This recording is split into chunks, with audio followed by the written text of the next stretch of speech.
Well, the two men at the heart of a multi-month investigation by our 11 Investigates team have lost their latest battle in court to prove their innocence. Judge Gary Cook ruled Wayne Brady and Carl Willis, who were convicted of killing 13-year-old Maurice Purify in 1998, do not deserve a new trial. Lead investigator Brian Duggar joins us now with the latest information. Brian. Yeah, last year, Judge Cook ruled that Brady and Willis could seek a new trial based on our 2019 investigation.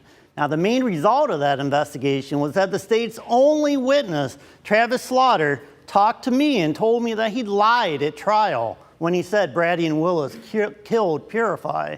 But this morning, Judge Cook said in his decision that Slaughter had told so many different stories that his latest story would have unlikely changed the outcome. But there's an interesting statement from the judge. He said, describing the evidence as thin in this case would be an understatement. There is no physical evidence, and the state argues the only time that Slaughter told the truth was when the state offered him a plea deal. Brian, so basically the judge acknowledges that the state's only witness is a quote-unquote liar and not to be believed. But you've talked to Slaughter a number of times, and you say you believe him when he says that he lied about Brady and Willis. So why do you believe him? I actually do believe him, and that's because he gave me a reason for lying. He said he had a big fight with Brady and Willis and that he actually wanted to kill the two men.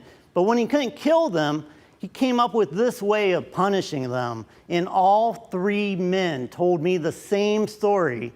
Not only that, but I recently talked to Slaughter, and he told me that he's actually afraid that Brady and Willis would try to kill him once they get out of prison because he lied and basically ruined their lives. So he has every reason, every motivation to keep them in prison, but instead he's willing to actually testify on their behalf that he lied. Wow, Brian, so what comes next?